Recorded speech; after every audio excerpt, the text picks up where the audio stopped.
So good morning, ladies and gentlemen. Welcome back. We'll commence with this session. This is going to be a fireside chat. Digital workplace, the must-haves versus nice-to-haves. This is going to be the theme for this session. And we have the moderator, Mr. Sudhakar Raja. He is the founder and CEO of TRST Score. Mr. Sudhakar Raja, it's our pleasure to introduce you, sir, to the audience. Welcome you and request you to take a place on the dais.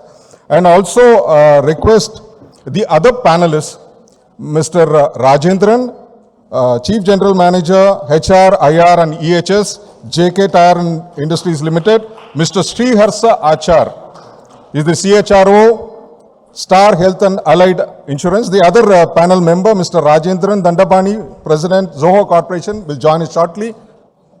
Ladies and gentlemen, put your hands together to welcome the moderator and the panelists.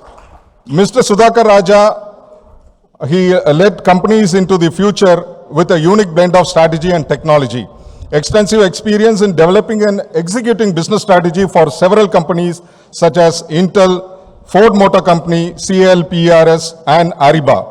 He has developed innovative application solutions based on measurable ROI and best practice business processes. He is an expert in managing cross-functional teams and develop diversified team. He specializes in business strategy, product strategy and development, implementation of e-business suite, best practices, business process, including outsourcing and shared service center analysis. So this is Mr. Sudhakar Raja, your moderator for this session, and request Mr. Sudhakar Raja to introduce the other panelists and take over the session, please. Good morning, everybody. It's a great pleasure to introduce Mr. Sriharsha Achar. He's a CHRO of Star Health Insurance. In fact, as a HR head, he's been developing culture and a community within the Star Health Insurance ecosystem, if you like. His LinkedIn post on Achar Ke Vichar is actually a very interesting read every morning that I actually have an opportunity to read in his LinkedIn. If at all you get a chance, do read his sessions on LinkedIn as well. And he comes with extensive knowledge and skills in talent management for building strength and unique culture to support high performance, execution, and continuous improvement. He's an experienced people management professional with passion and desire to assist employees in developing and expanding their careers. Career growth is a very important thing, and I can tell you, having interacted with him, he does a fantastic job of understanding each person and actually bringing them up as well. He's flexible and affable person, is a strong personal leadership and coaching, and believes in super leading and not supervising as well. It's my great pleasure to introduce Mr. Achar. And the way that we're going to do this session is I'm going to introduce the person, and we're going to give them an opportunity for about 5 minutes to give their insights into some of the topics and possibly talk to you about how they do things. So I'm going to leave the stage to Mr. Achar, and then post that we will take the next person as well. Yeah.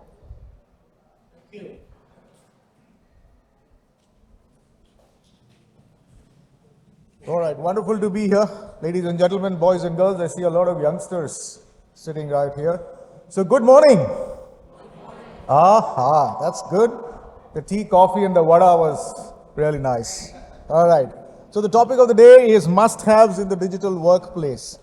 While we're going to be delving into the details in the next 15-20 minutes, I thought I should give a overall overview on what the digital workplace actually has to look like, or is looking like, or will look like in the next few quarters, because technology is changing pace at such a fast pace that we're not able to keep in touch with what's happening outside. Anyways, Deloitte considers the digital workplace to be the natural evolution of the workplace and defines it as all the technologies people use to get work done in today's workplace. And we are seeing that in most organizations. Workplace technology today is a movable feast, so to say, and devices of all form factors, from watch-sized wearables to server racks, hundreds of semi-automated processes, with every interaction becoming a data point. In addition, thousands of applications from personal productivity to enterprise infrastructure have flooded the market. So raising the question, with COVID-19 shifting from pandemic to endemic and business culture likely changed forever, which ones truly matter? So in the next year or two, very key technologies, some known and some emerging, won't just be nice to haves, but digital workplace must haves. And the space of HR is also changing very fast. So we've been working with Sudhakar and his company called TrustScore, wherein all our exits in the sense all our people leaving the system are put onto a database, and anybody from anywhere in the world can access that database if they are also members of TrustScore to find out whether this employee is employable or not in terms of integrity. It's like a CRISIL score. This is a CIBIL score. This is a trust score. So we're working with that. And yesterday I heard that one more insurance company has signed up. So good luck on that front. So cloud connections are going to become cloud workspaces. Every worker needs to be connected. All of us are connected in some form or the other. And that job's largely done because of the infrastructure that has developed over the last 2 years. Home broadband has coped very well with 2 years of business Zooms in daytime, and of course, Netflix at night times. The widespread Wi-Fi let people work from the kitchen table as easily as their basements. But as we move to a post-pandemic world, the cloud is becoming more than just connectivity. So that's our first must-have, which is the evolution of cloud services into shared digital workspaces, accessible on any device, at any time, at your pace and at your place. Now, the next one is called boss-level collaboration and communication services. Ladies and gentlemen, 250 million people are on Microsoft Teams, up from 17 million just a couple of years back. WhatsApp is being used for business, and the meaning of Zoom has changed. Everyone is now used to virtual meetings, even if they come with a side serving of screen fatigue. And that's the critical point. To be effective for the next decade, the collaboration and communication tools 80% of employees are using need to evolve further, because productivity is about more than seeing people on a screen. So to our next chunking up, the idea that working is more than communicating, it has now become all about co-creation. The sense that something useful is coming into existence as a result of your efforts, and talking alone won't get the job done. Great ideas come from great relationships and common experiences. So it's why that team in the meeting room seems to crackle with energy as people scribble on easels and stick post-its everywhere. And that's been the routine so far. It's the context of knowing everyone woke up at 5 a.m. because they cared about contributing. It's even the pizza that they share when the last slide is completed. So in sum, it means more intuitive applications, higher fidelity video, smarter whiteboarding, and document sharing. It may include full-blown VR, virtual reality, and with more of the cues of communication available, it will be less exhausting for workers, meaning they'll be happier and more productive. Now, the cloud services model has improved matters, but too much IT support remains an endless loop of have you tried turning it off and turning it on again? That's what we do with any of our systems, whether it is a phone, whether it is a laptop. Have you turned it on and turn it off? Yeah, it starts working again. So that's got to change, which is why our third must-have in the coming decade is zero-touch IT. So these are all emerging technologies. Integrated security, privacy, and compliance. The entire country in its Amrit Mahotsav is also celebrating the cyber awareness campaigns. All the big stars of the film world and the cricket world and other areas are making sure that they are coming on television and other billboards to tell all of us how not to click on that phishing message. A lot of people, including some of my friends and family members, have lost a lot of money, and today Times of India has carried a very detailed article on the do's and do nots. So zero trust network access is our fourth must-have. And finally, from an organization perspective, a whole new level of employee experience and engagement is also going to change with all the technology that is coming up. So in conclusion, let me say tools and applications for this digital workplace of the future exist today. And it's as much about fostering relations between people as enabling them to communicate through these tools. So adapting to this situation will eventually become a necessity, not just an option. And what is nice to have today will become must have tomorrow. And the time to start is now when you're ahead of the curve. Adoption will be key. So make sure you guys learn every new application that comes so as to make your own work, life, home, everything more simple. Thank you.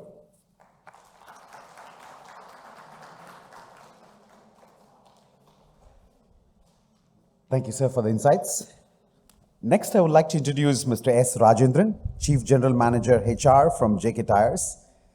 As the Chief General Manager HR, his role has been specific to the Chennai tire plant, which is in Greenfield project and started in 2011. As a member of the senior leadership team, he drives HR initiatives and partners with business in developing and aligning HR policies and practices to support of the plant and the company. He has extensive experience in HR and learning and development, OD and change management for over 35 years. He's associated with professionals such as CII, FICCI, NIPM, MMA, EFSI, Network, etc. In August 2021, he's been unanimously elected as a chairman of NIPM Madras chapter. He's a postgraduate economics from Pachabas College and did his PG honors in PM and IR from Madras School of Social Work. It's my great honor to welcome Mr. Rajendran. Thank you, sir.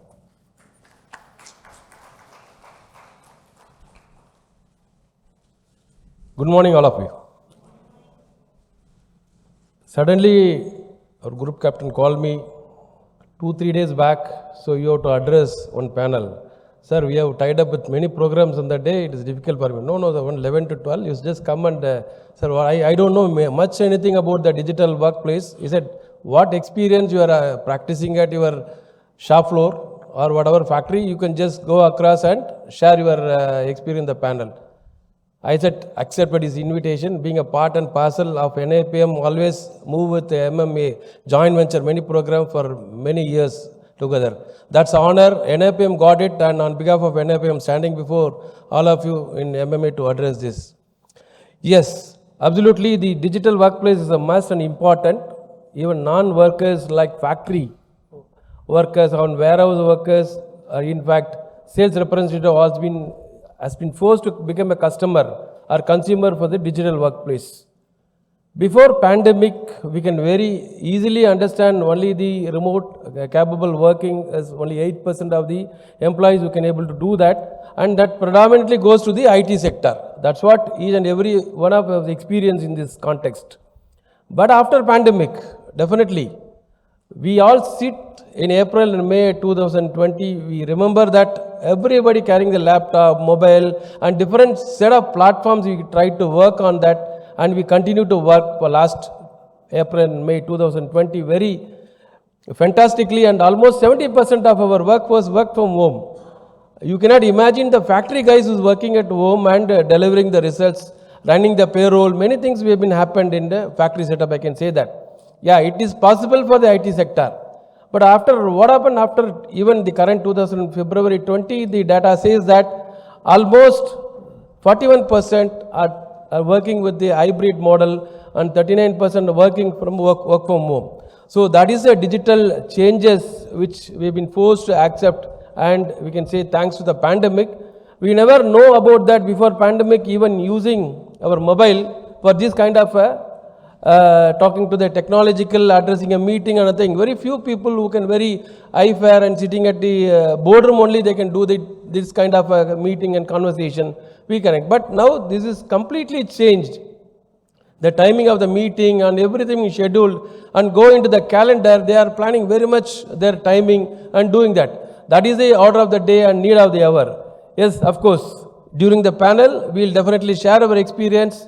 Hope the learned people we can take some takeaways from this our discussion.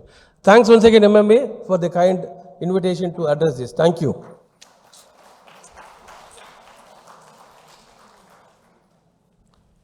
Thank you, sir. The next, I would like to introduce Mr. Rajendran Dandapani, president of Zoho Corporation. Interesting person. He's dropped out of IIT Madras. So every person who drops out of college usually becomes a millionaire, and of course, I'm sure he is also as well. That does not mean that you should, by the way. So after leaving Zoho, he spent several years at Zorago, Asia's largest new age marketing entity. He rejoined Zoho in 2004, and he's been serving in this role for multiple years. He spearheaded the mobile development of Zoho with multi-talented and builds mobile apps for over its 45 million customers as well. He's the president of Zoho's School of Learning, Zoho's own ongoing social experiment seen by many as a viable alternative to conventional college education. He's a TEDx speaker and technology evangelist as well. Beyond work, he's a contra academician at heart, feeling strongly that the education system in India needs a reboot. He also walks the talk, doing it in small bits by free schooling his 20-year-old at home. It's my pleasure to work, Mr. Rajendra Dandapani.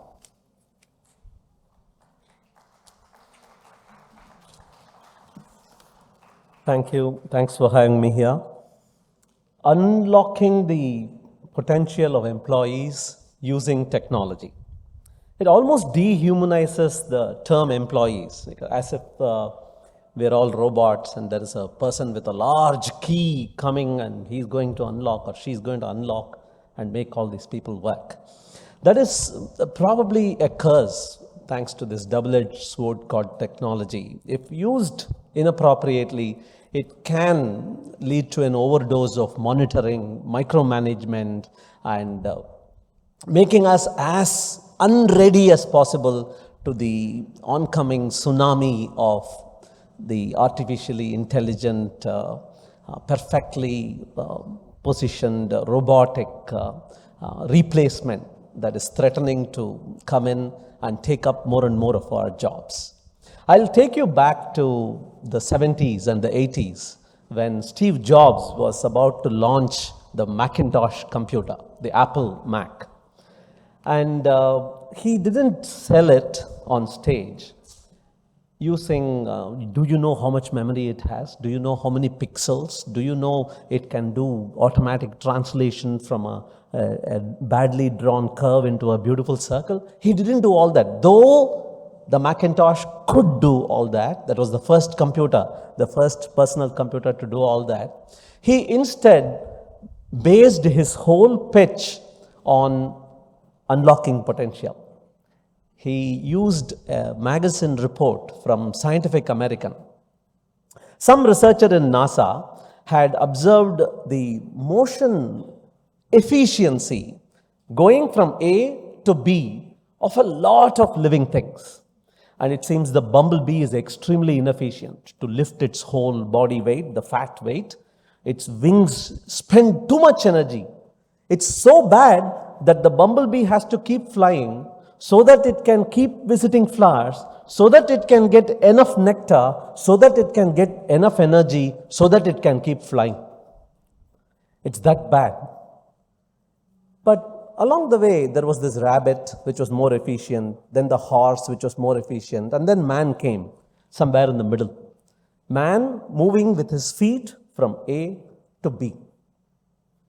And then more efficient than the man is a bird, then the salmon fish, and then top of it all, the most efficient living thing that can move with its own muscular power, the most efficient, that is with least energy expenditure, maximum distance. Can somebody guess? Living things. We are talking living things. It seems it is the condor, a strange kind of American eagle bird, very large wingspan. It'll just tap one feather and it will be able to move hundreds of meters thanks to its flight efficiency. But the scientist from NASA didn't stop there. He did one little experiment with the man who was somewhere in the middle. Okay? He brought that guy and gave him a cycle. A cycle is not cheating. A cycle is still human power, but it is a beautiful transmission of little effort to large impact because of its levers and simple machine and gears. You know what happened? The condor was left far behind. Man on a cycle was the most efficient possible transport from A to B. And Steve Jobs said, the computer is a bicycle for the human mind. You can already achieve a lot. We're not going to teach you anything new. But if you want to unlock the potential, if you want to not cheat, but only magnify and do a lot more with available resources, here is a bicycle for the human mind.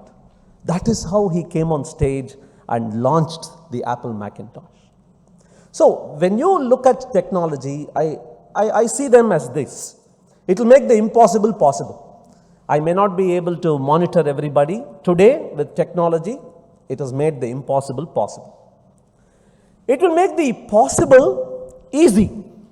Yes, I could do it without technology, but today, thanks to technology, it's so easy, you know. It could make the easy automated, which means I don't even need to manually turn the switch. It just happens. Every time somebody opens the door, there is a camera that recognizes the face of the person and marks attendance. So what was impossible has become possible. What was possible has become easy. What is easy is now automated. And why do we do all this? That is the last missing piece. That is what I want all of us to focus on.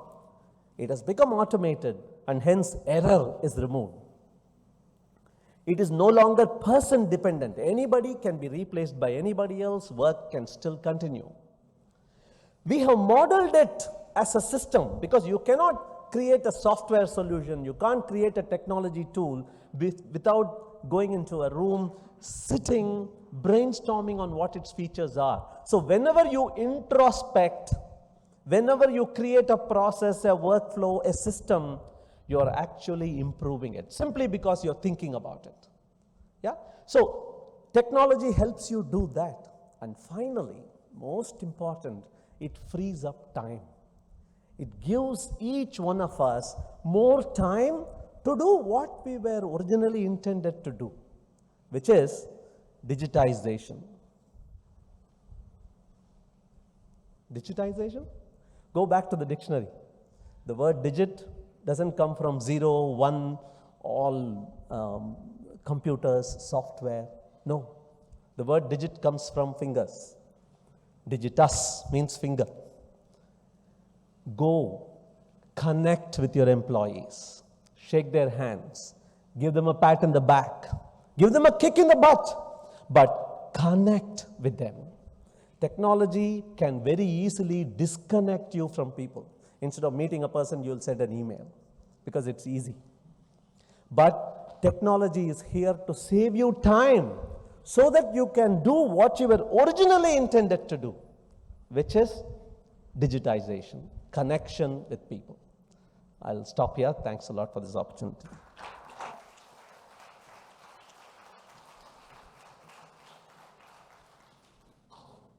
Thank you, sir. So I just thought I'll also introduce some of the stuff that we have been doing as well. So I run a company called Trust Score, TRST Score, as we call it. Trust Score is similar to your credit score. Credit score helps you in financial risk mitigation. Trust Score helps you in human risk mitigation. There is a big challenge in India, unfortunately. $800 billion is the amount of loss that happens because of the human risk factors. If you want to take a look at it about insurance industry loses about 15% of the revenue on human risks. The NBFCs, the banking sector lost 1.38 lakh crores last year alone on the human risks.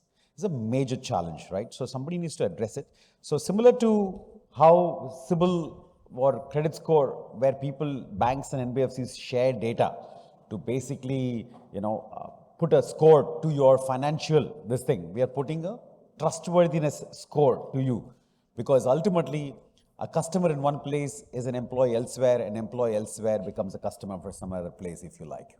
So that's exactly what we are intending to achieve. So for example, for the students or the people who are new people who are going to come into the industry, you're going to be attributed with a score because ultimately If you accept an offer and don't join, for example, your score will come down.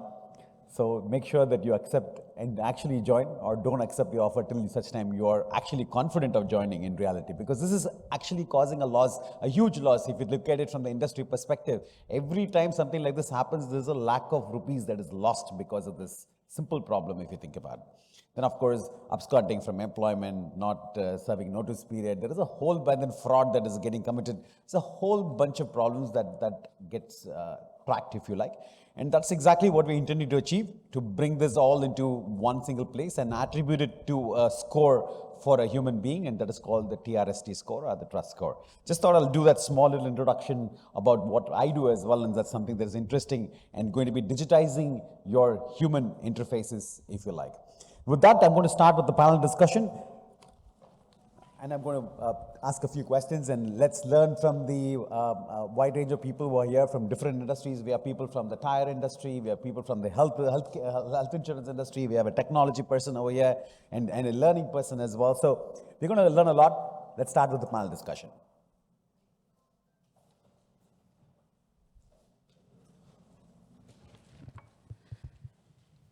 Hello. Great. So I'm going to take you through this entire journey. The way we look at it is we want to start right from the hiring all the way till the separation of the particular employee, because digitizing means that there is a lot of things that go in between this journey, if you like. And that's where we thought we'll do a small little thing. Today, if you look at it, one of the problems that, today, right from if you look at it from the journey of starting from an employee given an offer letter, or a candidate being given an offer letter, there is a lot of expectations, because today, as you pointed out, companies are faced with this problem where accepting offer letters and not joining is a major problem as well. So what can we do in order to keep them, occupied, bring them onboarded? And what do you think about this onboarding process and bringing them onboarded? Any suggestions, solutions, and what can be done? Mr. Dandamani, I thought I'll start with you and see what is your opinion on those? So I come from a software background where the attrition is high, the churn is high, the demand for high quality talent is really good, and an employee is or a prospect is spoiled for choice. There are too many, particularly post-COVID, there are too many options available. And I don't know how you will relate to this, but one thing we have realized in our company that really works well in terms of attracting the right kind of talent is underselling the opportunity. Yeah. So HR is not marketing. Do not have splashy photographs of bean bags and the CEO playing table tennis and out of office assignments in Hawaii and Bali. Companies do that. Yeah. So that is probably only 5% of the employees' day-to-day life. There is 95% of sweat, blood, and toil. And if we don't paint the right picture for the people aspiring to get in from the outside, we will tend to disappoint them very early in the onboarding process, and we will have less than 100% retention. So that is one thing we have actually started doing. We even have an informal booklet called Why You Shouldn't Join Zoho. We go to colleges and distribute that. I'm not joking here, because that is the way things are. We tell, if you are looking at this as a launch pad to higher education or as some other job, probably this is not the company you should come to. If you are looking at working in XY as a domain, this is not the company you should apply for. If you are looking at having a visiting card that keeps growing in its size and sheen, and every 6 months or every 1 year you get to change the title you put below your name, this is not the company you should come to. We have only 2 titles: member technical staff, member leadership staff. Until the person dies, it will be only these 2. So there are things like these where we try to undersell, and that has worked out for us. In terms of technology and in the onboarding process itself, does Zoho have something that companies can utilize as a technology to get those onboarding processes in a lot more efficient fashion? Yes.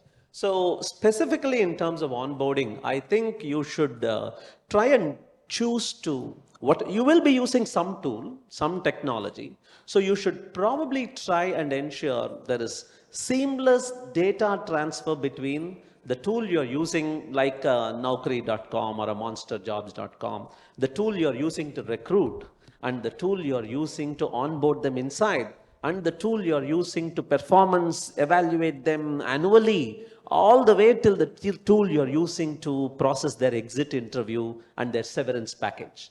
If this, very few companies do that, but if you do that, that is digital nirvana. Yeah, because you will be able to see a dotted line. How come a person who performed so well at the entrance is losing motivation, getting distracted, or somebody who just scraped through at the entrance is blowing us every year with his or her performance. So this dotted line that connects pre-entry data, which is sitting in a silo typically, and annual processing after onboarding, if you can meld these two or get software from the same company, the people management tool that you use, all the way till attendance management, performance appraisal management, perks and requisites management, and so on, that has yielded a great benefit for us. Thank you, sir. Mr. Hacha, in your opinion, how does the Star Health Insurance manage this onboarding process? How does it make sure that their retention, or rather the onboarding itself, is seamless? If there is any insights that you would like to share, sir. But we don't have an industry problem like the other industries have.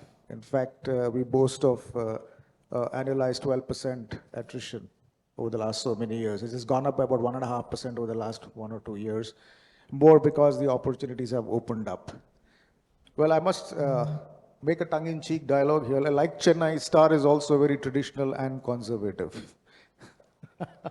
Like Chennai city or like Tamil Nadu for that matter. So now I could very easily say Chennai also has become a cosmopolitan town, and so is Star Health.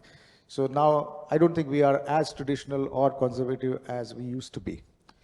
One of the features in Star Health is that 80% of the organization is sales folks. So despite being a marketing company, we boast of an attrition which is pretty low because of what we term as family culture. Very unique, yes. In family cultures, one person takes the decision. So is it in Star. But then those decisions, 99 out of 100 are right. Or as Mr. Tata says, you take the decision and then make it right. Now coming to technology, I must admit that we've not been in the forefront as far as the use of technology, both on the employee side as well as the customer side, till about 5-6 years ago. But post that, there have been leaps and bounds. And as we speak, we have introduced People Strong as our HRIS, HRMS system. And we've pretty much gone in for all the modules, including their bots, Zippy, Zinni. And I am happy to see that adoption of technology has gone from about 80 to 98% over the last 7-8 months that we've been trying to do that. Coming back to your specific question, one of the things that I have always maintained during my career is the time between the person is made an offer and joins us. We need to keep feeding that person with as much information as possible and at least touch base once in a week. In the past, it used to be on phones. In today's context, it is on messages, it is on emails, and a phone call. So the hiring team has specific people who just do that, keeping in touch with the candidates, keeping them warm. There has been a lot of bloodbath as far as the market is concerned in terms of people not accepting offers. We also have faced some issues, but they are very few and far between, because the kind of people that we hire are not the kind of people who would have 8 or 10 offers. Yes, in our IT team, yes, we have people who come to us and say, I have 8 offers. And this is the largest. I mean, I still remember 6 weeks ago, we had this guy who was currently at about 7.5 lakhs, and he had offers ranging from 9 to 17 lakhs. And there was at least one company in that whole list which said, you get us your maximum offer and we'll better it by 10%. So he was busy shopping outside. So these kinds of guys, we don't even want them. because they will spoil everything inside the organization and then leave a trail of disaster. Great, sir. Sir, Mr. Rajendran, what do you think today? Because we are in the Sure, that'll be great. So, that's what I was doing actually. You know, in terms of wellness, in terms of keeping because we were in the midst of COVID, there is engagement that needs to be going on as well post that, and the wellness programs and stuff like that must be a huge, you know, thing that the HR community must be working on. Can you provide some insights on those, sir? Yes, absolutely.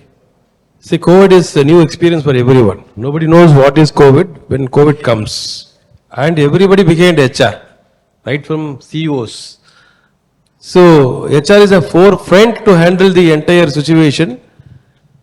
See, what to do, how to do, no clue or nothing. So, suddenly the lockdown has come. So, we have to keep engaged employees also, give the motivation, keep the employee morale high, all things getting happened on that. So what we did technologically, we first formed the group. In fact, the WhatsApp helped a lot on that, and connected and talking to each functional heads and head of the departments, we given the responsibility, they connect the people. That where the technology helped us a lot on that.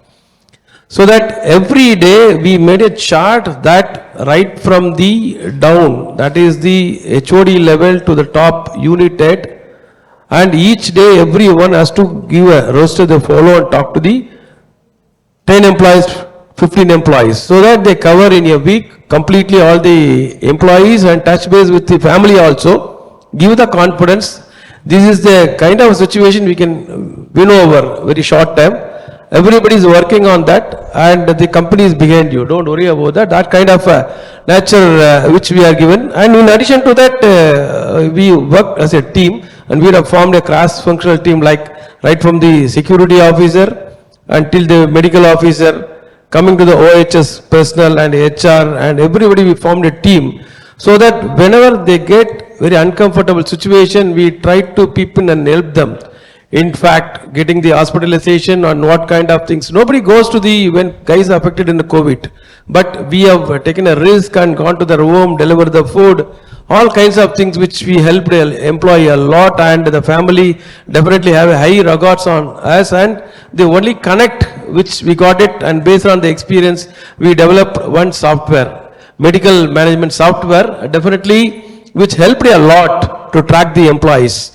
So the medical officer who talked to the person who not only affected COVID, but other persons also, he keep talking any symptoms, any kind of what is a comfort is required, what kind of, that is a kind of a thing we made a digitalized, and we keep entering into the data.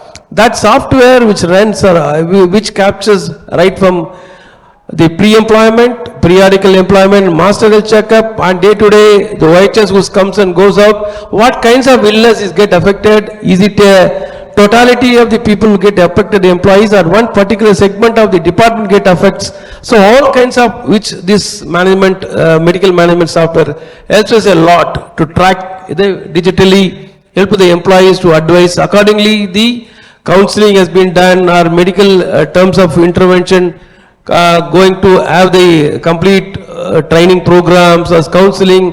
These kinds helps a lot to do and bring down. And in fact, it is also where very fatigue is there in particular department. That's all get tracked in the medical management software. That helps a lot to understand in a better, and graphically we can able to understand to the management what is our requirement also. This helps technologically help our factory to do a better job. So handle even COVID, and in fact, even much more things we can able to handle with that experience what we got it through technological.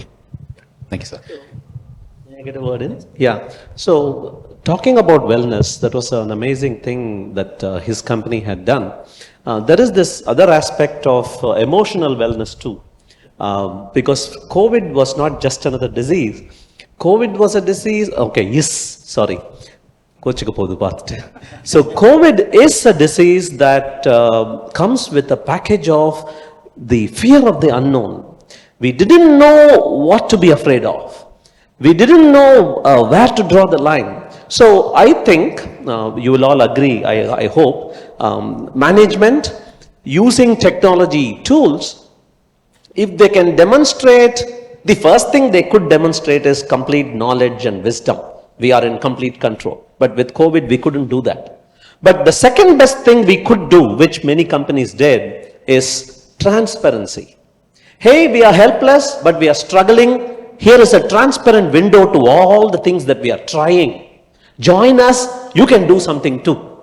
So instead of having a wall between the management and the employees, the guides and the workforce, and we don't know what they are doing, only once a month they will tell us in some government order or a release note what they have done till now. Day-to-day updates. Every week the CEO comes and does a video conference, anybody can ask a question, even anonymously, and leave packages were reformatted. It won't, COVID leave was treated separately. These kind of little things, thanks to technology, they could be quickly tweaked. Thanks to technology, an employee can be anywhere they want on earth and still connect with people in the company. The CEO could talk to them. I think that also helped. Because more than what COVID did to the physical body, I think COVID ravaged the mind.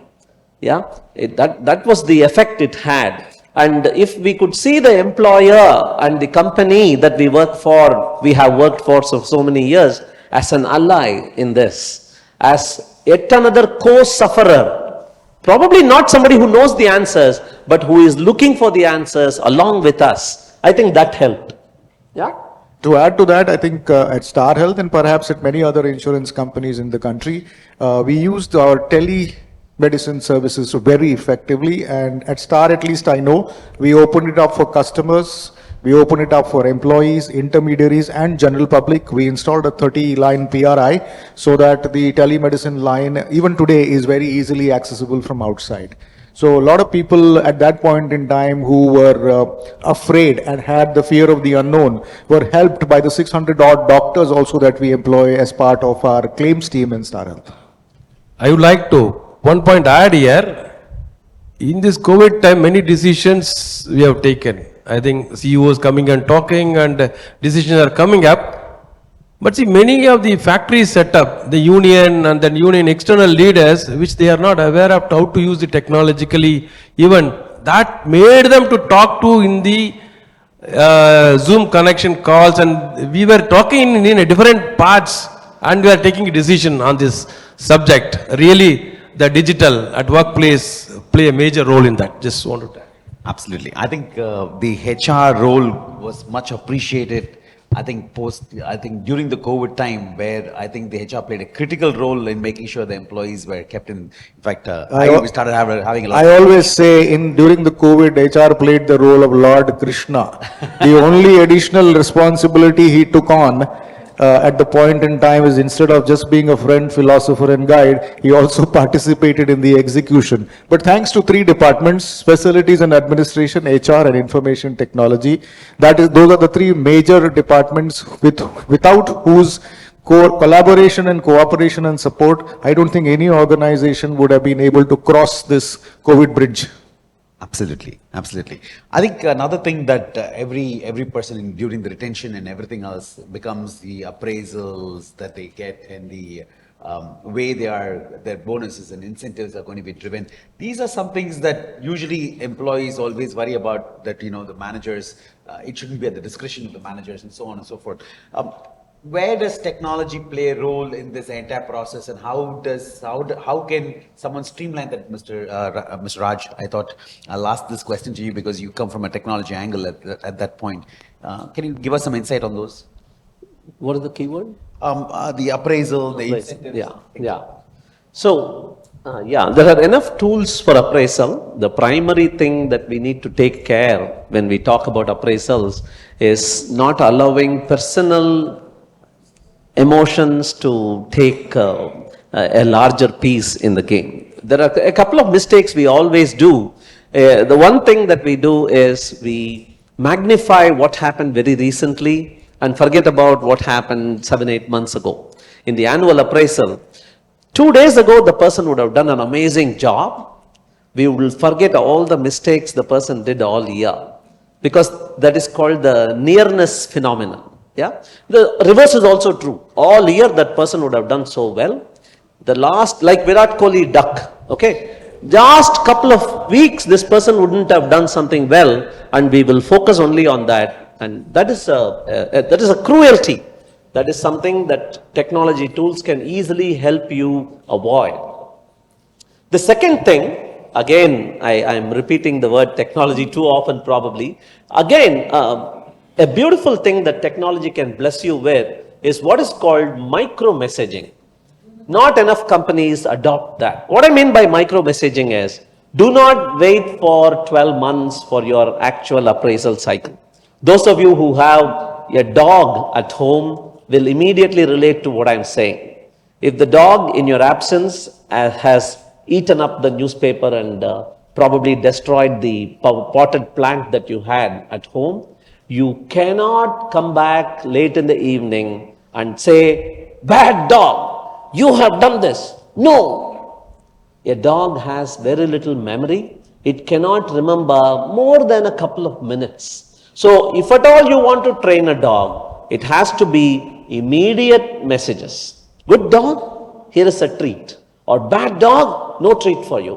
Has to happen immediately after that little problem or that little good deed that an employee done. I'm not comparing an employee and a dog here, but I hope you get my point. Because too often we wait for that big bonus. We wait for that great day of revenge rather than send little. இது முன்னாடியே சொல்றதுக்கு என்ன would be the automatic response from any of our employees. I have been an employee too before I became a manager for managers who manage people. So I know the pains. If you had just given me one micro message privately, I would have improved. I would have helped the company. I would have gotten that manager a better name. Yeah, it's not just me who is going to do well. If I do well in your team, you will get a better name. But somehow we postpone everything till the last couple of weeks. HR sends an urgent message. We hurriedly look at the most recent great work that the person has done and we screw the whole thing up. Which is why attrition, exits happen very close to appraisal date.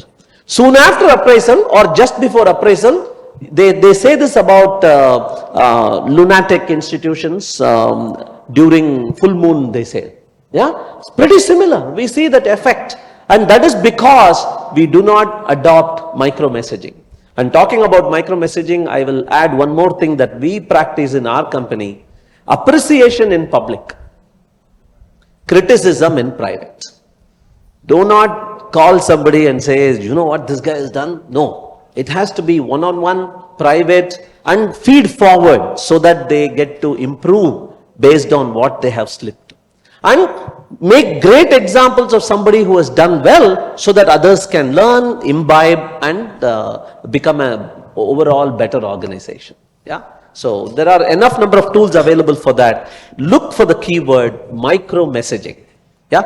The greatest benefit, boon that technology can give an organization is its ability to sever the connection between feedback and money. The monetary benefit. I have sent so many feedback mails. You know what all our employees do? They'll scan very fast down to the number point. Yeah? How many zeros, thousands is my hike? The whole reaction to the mail. I would have put so much time writing it, buffering it, using sandwich methodology, giving proper appreciation. Nothing. Because they scroll down to the money mind. So these days we send 2 reports. One contains only money. The other contains, here is input, here is feedback, here is what your colleagues told about you. It's not always top down. 360 degrees feedback, your colleagues told about you. Here are micro messages over the past 12 months. Here is what I want for you. The money mail will come later. Right? So you get the point. Thanks. Using technology, all the HR folks in this room, in lighter vein, please also ensure to avoid a recency effect that your appraisals are given out in April itself. I've been fighting for this for so many years, but organizations have their own theories. You extend the money, people will stay on for another 3 months. You extend the bonus till October, people will stay on till another 6 months. But that actually creates a lot of negativity within the organization. All the top performers who are least bothered, because that money they will make it up somewhere else in the form of a joining bonus. So in one of my previous organizations, we used to actually start the appraisal process in the month of January itself. The only numbers that had to come in are the sales folks' numbers. So that would anyways come in by April 5th, and you still have another 20 days, and you tell them that we will delay your salary by 7 days in May. April salary payable in May, that's still acceptable, rather than giving the increments or bonuses in July, August or September. Actually, he mentioned 8 lakhs, 9 lakhs, 17 lakhs just a while ago. There is enough research, go look it up, that says beyond a particular point, money no longer is the motivation. Yeah, I think the number is $75,000 or something. Enough research has gone into it. It is scientifically proved. Beyond a particular point, once your basic needs are met, once your basic wants are taken care of, a little more of money may actually reduce the eventual happiness and inner satisfaction you may get. And so these days, for some of our top performers, the biggest perk they get is non-monetary. The biggest perk they get is an opportunity to solve a harder problem. You did so well, here is something to break your head on.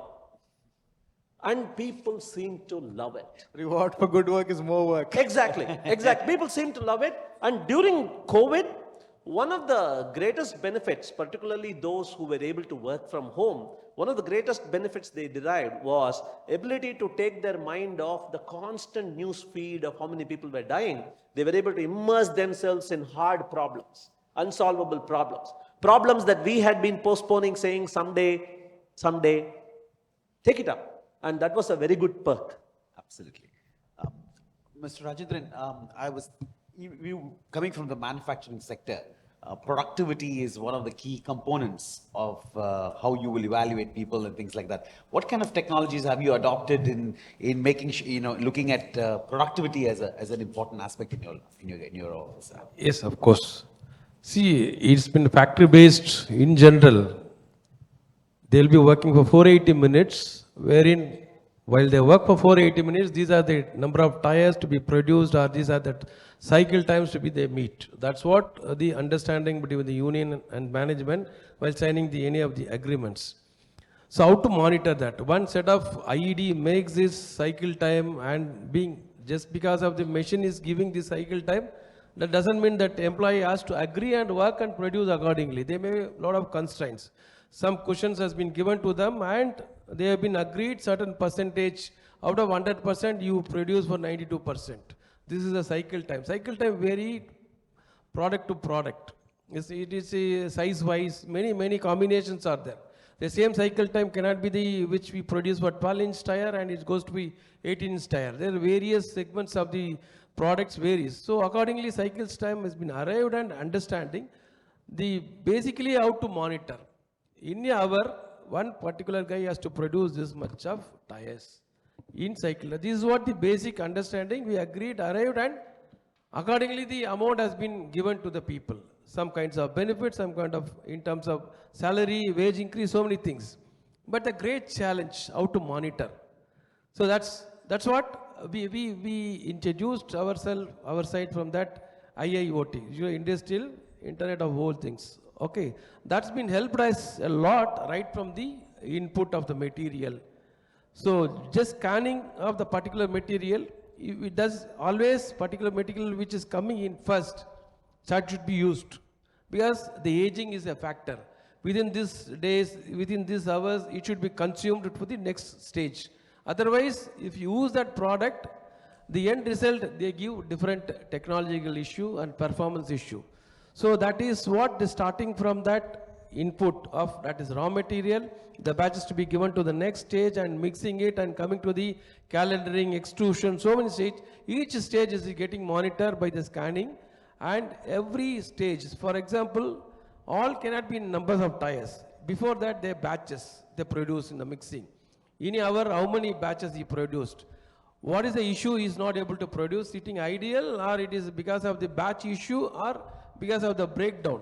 So it is all getting captured through IIoT completely. So next stage by stage it is coming up where really he is not able to produce. For next is coming to the number of threads. So each stage it is getting monitored and still coming to the end of the final test product uniformity. So what is the dispatch, how it is going up, each stage is getting monitored and digitally in real time. So wherein we can able to identify and get the output. It's smart MI is coming. There is earlier manually calculate everything and putting into the SAP. Now it is smart MIS coming each stage wise. If just click of a button you get it. How many tires is getting produced in the end of the shift. So each stage, how many tires getting queued, it says how much tires get dispatched. So all thing coming into the connectivity, the technology help us to understand the productivity of the each stage and each employees, how they are doing it. So this is what the really IIoT is helping us a lot. It's in term, any issues coming to the end of the customer, we could be able to understand whether it's a really problem to the employee or problem to the material, which is easily we can by scanning the barcode, we can able to get all the information, date, time, shift, employee base, every material we can able to get it inside. That's what we can able to assess the productivity. Sure. No, one counterpoint. Yeah, sure. Yeah. So we come from very, very different backgrounds and we manage completely different sets of people. I don't really know which domain you are from, so I need to provide this counterpoint to you. There is this beautiful law called Goodhart's Law. First of all, spend a microsecond appreciating the name of the guy. Goodhart's Law is the name of the law. It goes, when a measure becomes a target, it ceases to be a good measure. Yeah? So he gave us beautiful examples of how he uses technology to measure 480 minutes to manufacture a tire. Yeah? So he gave us those examples. But there is this extreme opposite end of the spectrum too, the knowledge worker, so to speak, the software engineer, so to speak, or even the creative field. For example, if you were to evaluate J.K. Rowling on how many words you have written in a minute, she will fail. But do we want J.K. Rowling to write more words per minute or write yet another Harry Potter story? Yeah? So evaluating, so if you say I will evaluate you based on number of nails you make in the factory, I will make 1,000,000 nails this small while you actually want this nail. Yeah? So I cannot evaluate you on number of nails you make. Okay, I'll change the strategy and say I'll evaluate you on the weight of the nail. Then I will make one nail 1 ton weight. That's not going to help either. So whenever you start obsessing about metrics, in software, programming for example, number of minutes you spend to code is one metric. Number of lines of code you write is another metric. Ease of understandability of your kuppai by the next programmer who is going to read it is another metric. I can write very cryptic, Tirukkural Mari, I can write code. But you are not going to live forever. The software is going to. Somebody has to maintain it. So maintainability of code. And nobody is happy with software we have. How many of you are happy with the software you have in your phones? You want additional features. So extensibility is another dimension of software. And the problem with this game of software is each of them is pulling everything in one direction, completely opposite direction the other thing is pulling. So you cannot really measure, put a number, put metrics on all this. The point I was trying to make was technology is a double-edged sword. If you don't know how to use it right, don't use it at all, because using it wrongly can be worse than not using it at all. That was my point. Absolutely. So actually, the last part that I wanted to discuss about is, Mr. Achar, is about how important is technology playing a role in when an employee is exiting a particular organization? How do we manage this entire ecosystem? Is there a happiness index that we can create? Because ultimately, you want that employee to, you're creating a brand image if you think about it when an employee is leaving the organization. So Absolutely. I mean, When it comes to the organization, I've seen a lot of organization taking it on their ego. How the hell can you leave? In fact, yesterday I was reading about some organization in US which says you come and give us 3 months notice and then they jack your salary up by 10% for those 3 months while they look for the replacement. The day the replacement comes, this guy can easily leave. There was another example 2, 3 weeks ago when a startup in India, the gentleman who was the CEO actually congratulated the guy on securing another job. And he said, I know we could not hold you here, but go there, learn a few more skills, and at any point in time, the doors of this company are open for you to come back.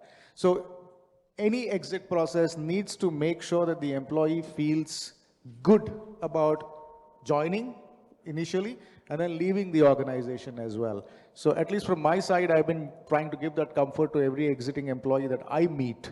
But I cannot say the same thing about everybody else in the organization or other organizations. But end of the day, if that movement out is respectful and gracious, that would only help you garner a few more brownie points in the marketplace. Awesome. In fact, we in TrustScore, we actually, let's say an employee is leaving and that is captured from the system itself, if you think about it. So if the person is going out in a proper fashion and everything else, is that he gets the highest points. He gets like 1,000 points, which is there already, right? And if the employee, of course, does a proper job of leaving, of course, that score is kept, and if it is not, then it comes down. That's the basic idea. And another big challenge that we also see is the background verification, right? Because every time you need to check about this guy, you'll have to call up the HR. It's a wasteful HR process because the guy has already left your organization. The HR is spending time in answering a question about an employee who's left the company. So all this can be removed. We are making those processes efficient, giving that guy the right exit and providing the right score for that particular guy also helps him in the next organization as well. So that's what TrustScore helps in that particular process as well. So now that I think I wanted to talk to you about moonlighting, but I'm going to skip that for now. Any questions? Because I think I'm running out of time. And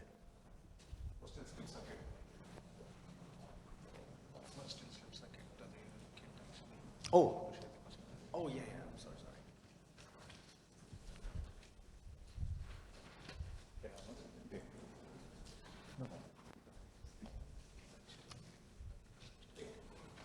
Okay. Sure. So basically, apparently, there is a kit that you're holding on to. So you can actually raise any questions and write it to us and give it to us, and we will try and answer that question based upon what your feedback is over there. And also, please do share your feedback, if at all any, and how this session went. Yeah.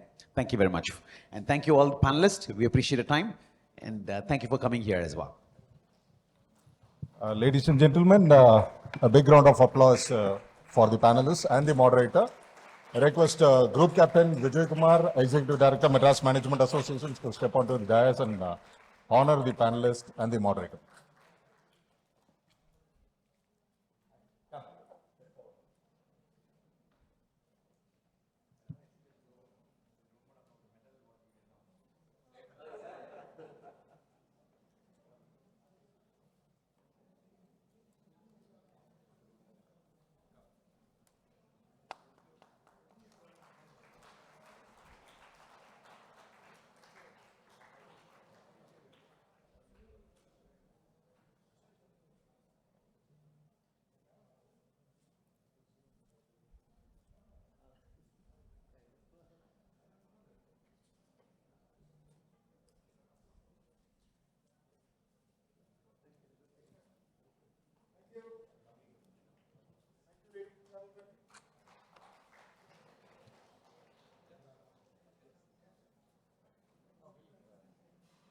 Keep it tight.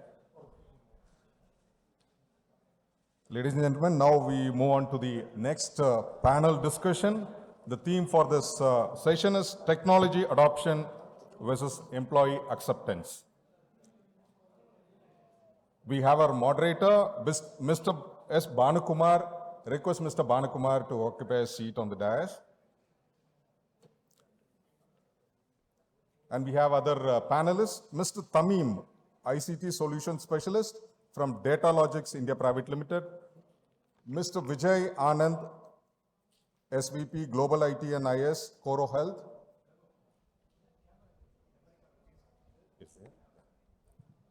Mr. Bikram Nayak, Head Marketing, L&T EduTech.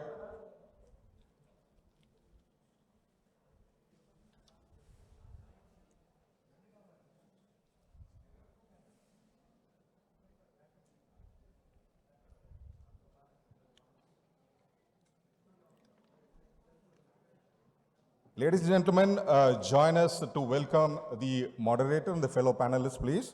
Put your hands together to welcome the panelist and the moderator. Mr. Bhanukumar, Founder Director, ARA Associates, an industry veteran with close to 3 decades of hands-on expertise in automatic identification and data capture, data analytics, cloud infrastructure delivery, and over a decade with NTT Data Global Delivery Services, and he was the Vice President, Cloud Services while exiting the company. He is an expert in leading and managing projects, product and cloud infra delivery, application transitions during mergers and acquisitions, build practices, centers of excellence from ground zero. He has robust experience across solution design, risk analysis, architecting product, program management, analytics, ITIL v3.0, service operations, and safe agilist certified consultants.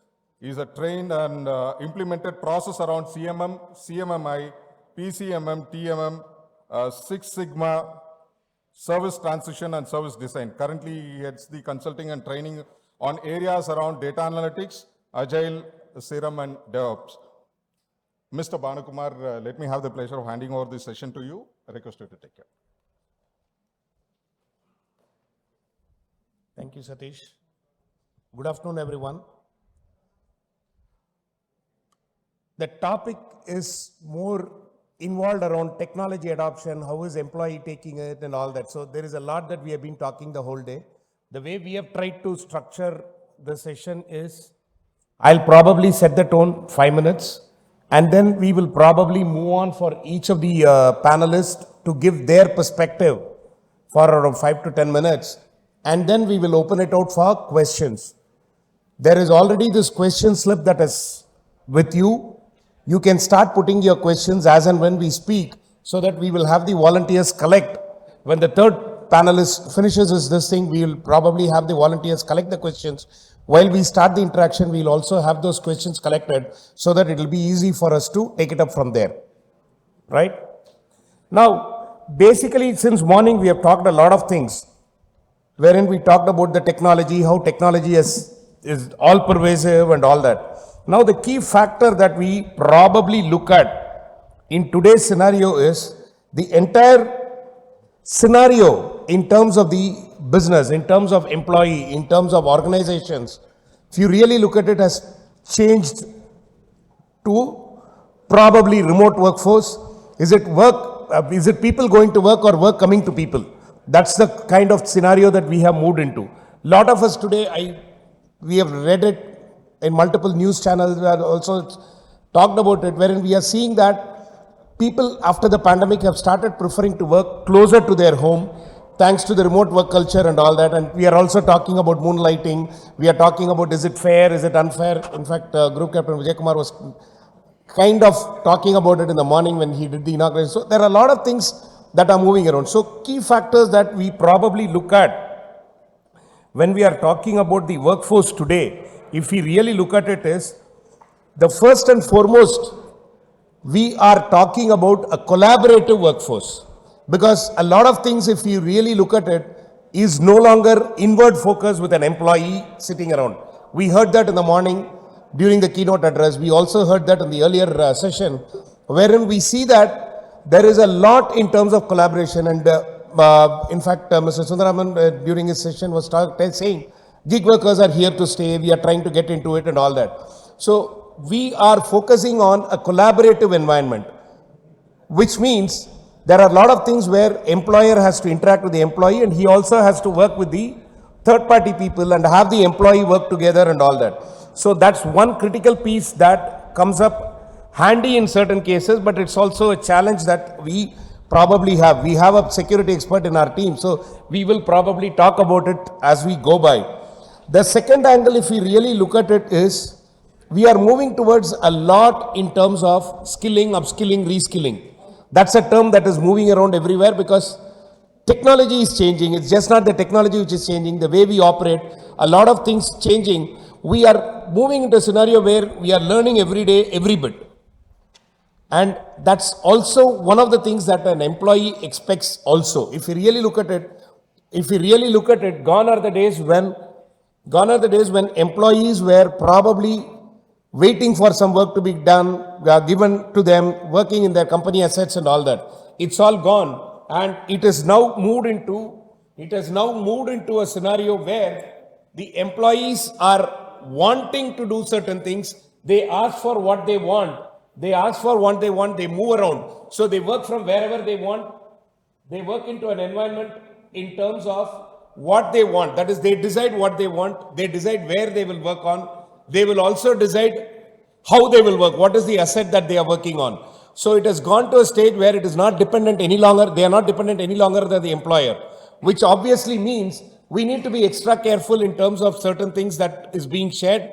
And at the same time, technologically, we need to be ready in terms of it. So while on one side we are talking about acceptance of technology, there is also an expectation of technology that comes in from an employee angle, which needs to be talked about. And that's exactly where most of the focus is also coming in, wherein a lot of companies have started investing in terms of technology. And that's exactly the essence where we are talking about in today's scenario. Even in today's session, we are talking about focus in terms of investments of the technology and how that is being accepted by the employee base. How that's being accepted by the employee base.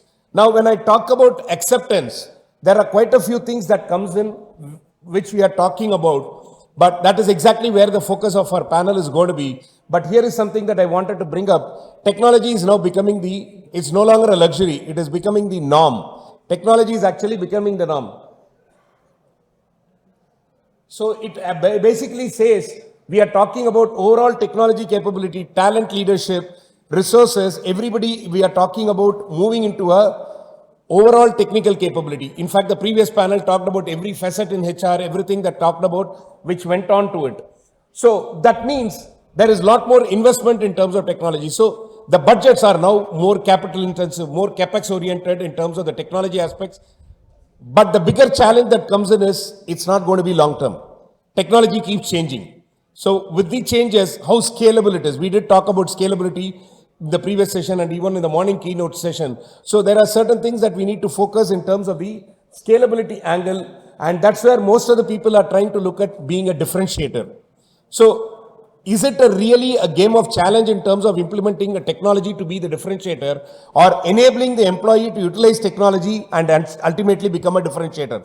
I think it's a kind of a thin line that we are treading around in terms of it, and that's exactly where the acceptance of the employee in terms of some of the technology becomes a key factor.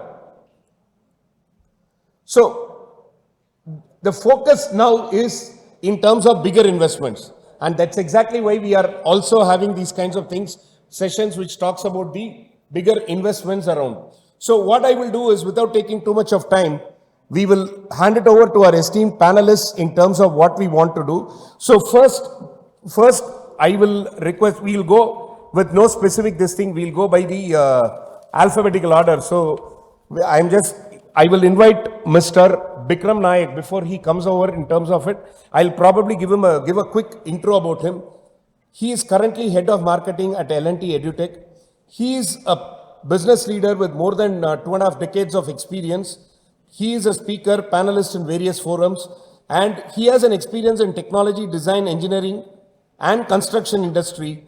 And he has also had the managing of human capital, sales, marketing. So he has a varied kind of expertise, and during his time, and all of us know L&T is big in terms of implementing technology. During his time, he has done a lot. So we thought it would be best to start with him, wherein he can probably share his thoughts in terms of acceptance of technology by the employees. So over to you, Mr. Bikram. Thank you, Mr. Vanukumar. Very good afternoon to all of you.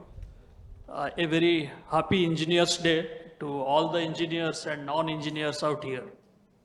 Today, technology is not only for engineers or non-engineers. It is for all living beings, non-living beings.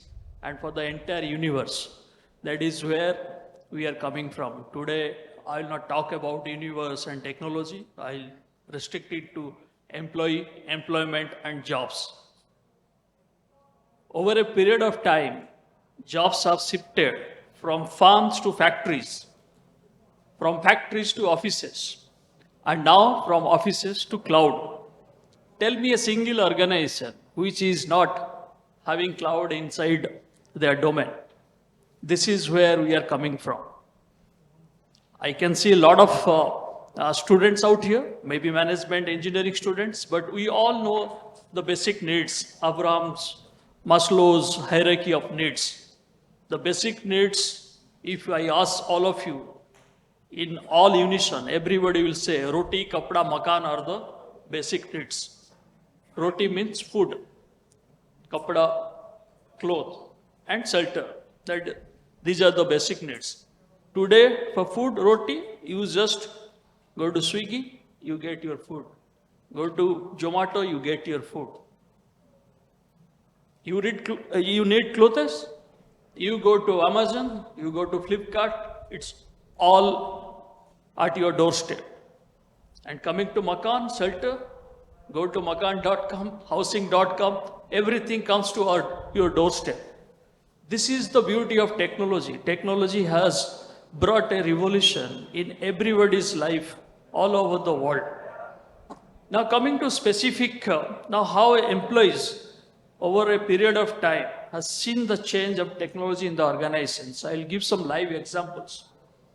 In my own organization, okay, I'll start with how employer more engaged due to the technology part. 6-7 years back, when the Ola and Uber started coming to the country, India, there was a policy. There is the senior officials used to book a vehicle for their official purposes, whether they want to go to client, customers, or airport, or their travel. There will be a vehicle management system or travel management system, and people will be waiting when the administrative department will release a vehicle for them. There will be a vehicle allotted to them. And all of a sudden, organizers started thinking that yes, when the Uberization, the Olas, they are coming, we'll empower the employees at what time they want the vehicle and all. There is no anxiousness, anxiety, whether the driver will reach 4 o'clock in the morning or not. The corporates have started taking the Ola, corporate schemes kind of thing. Over a period of time, lot of senior employees, they thought, there is a lot of privilege and power when a vehicle comes, stands, and, the person will give you a lot of respect and open the door for you. All those things have gone. There was a kind of imbalance. There is a kind of shock. Where I have come from. That, Babu, that, culture of being a bureaucrat, being very highly, superficial, power, that has got a lot of resistance those days. I still remember people who were not very comfortable going through the Ola and the Uber thing. Today, there is no other option. And not only it has helped the employees, the organization saved a lot of money out of it. So what I'm saying, due to technology, how the organization gets benefited as well as the employees. They're also getting the vehicle as per their convenience. Sometimes, I have seen senior officials sending very nasty mails that vehicle didn't reach on time. 4 o'clock I was stranded, and there was, because the driver was sleeping, the company driver is also a human being. He tends to do some mistakes or something happens. Now today there is no such complaint and all. We have adopted. That is how the structure, the travel management system works in organization seamlessly. That is one example. Another example I'll bring in engagement part, in the previous session also we are talking about wellness, COVID and all those things. It has become a priority. Earlier salary was everything, then career, people used to see culture. Today it is all about engagement and engagement at every minute and every second. So there was something called annual health checkup and health checkup which was happening earlier. I still remember people to book a hospital 1 week ahead, 1 week in advance, that yes, I want to go to Apollo Grimms Road for my master health checkup. And there will be somebody who will be assigned. Almost 4 or 5 people are kind of covered in that process. So many people are involved to send a senior executive for master health checkup, and they will see whether you reach the venue at time or not, whether the doctors were there or not. Today, when I see the health apps coming, particularly, I'll give example of say Practo. Today, many organizations have adopted Practo as their wellness and health checkup partner. You no need to go to the administrative department or HR department and ask for a medical health checkup. Today, everything given in the Practo app for you, your family. And the best part is all your medical history is there in the app. What was your BP, sugar 2 years back, you can only see in the app itself. So it has brought lot of efficiency, and data is available. Enormous data available, and the data helps you to become smarter, fitter, and start working and contributing for the organization. These are a couple of instances where I can relate that how employees have adapted to this, and they are also owning it. They see more and more such kind of things coming and making their life simpler and better. It's not only on the engagement part. If you go to the other HR facets, with the learning and development, there was a big team. I have seen how the learning and development team used to be the maximum number of employees in HR department. Today there is only one chief learning officer, enough. There won't be any trainer and all. In the previous session, we are talking about micro messaging. Today, our learning is all about micro learning. We don't have the patience to sit 2 hours and listen to lectures. Even these 1 hour sessions are, sometimes become very boring. So, employees, they have started thinking, if I am stuck from Guindy to coming to Mount Road, it takes 1 hour. Can I learn something within that 1 hour? In mobile, if I can learn some sessions, some new things, is it possible? And yes, technology has brought such kind of learning apps and facets, and it helps. There are companies who are coming in social learning platform like Tiger Hull. This is a company very recently started, just 2.5 years back, because now I am into edutech, so I can talk a lot about how learning and development in technology part is changing a lot in education space. The founder of this organization, Tiger Hull, his aim, his aspiration, his vision is that an 18-year-old should not think of doing MBA. The day I will see a college pass out or engineering pass out, a graduate says, no, I don't want MBA, I have already learned the things, then my life motto or aim is fulfilled. This is the vision the people are working. And they have brought a micro-learning app with podcast and people giving live examples and experiential learning, which making the learning ecosystem completely different. There was a time I still remember going to Stanford, going to Harvard, going to Oxford was like a dream. Today, students, the community, they are not going to those colleges. Colleges are coming to you at your doorstep.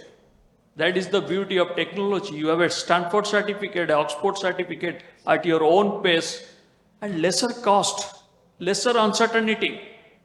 What we have seen in Ukraine, I can relate. You gone with a lot of ambition, aspiration to become a MBBS doctor, and with the geopolitical situation, it's even more difficult to go to that place and come back. Same way, organizations are also giving learning and development and certification courses from Harvard, Asian, and other Michigan Ross. All certification happens online and at their own pace. That is how the technology has brought a lot of changes in these domains. With all this new and initial beginning, I leave it to Vanukumar for further deliberation. As we progress, I will bring lot more such experiential things. Over to you, sir. Thanks, Mr. Naik. Next, I would request Mr. Tamim to have his perspective given. Let me quickly introduce him. He is actually an ICT solution specialist. He is more on a technology platform which a lot of us would want to at least use it. I'm talking about Apple Macintosh. He's more into the iOS platform. He has got certifications in terms of it, and he has presented K-12 higher education and research organizations using the Apple solution technology.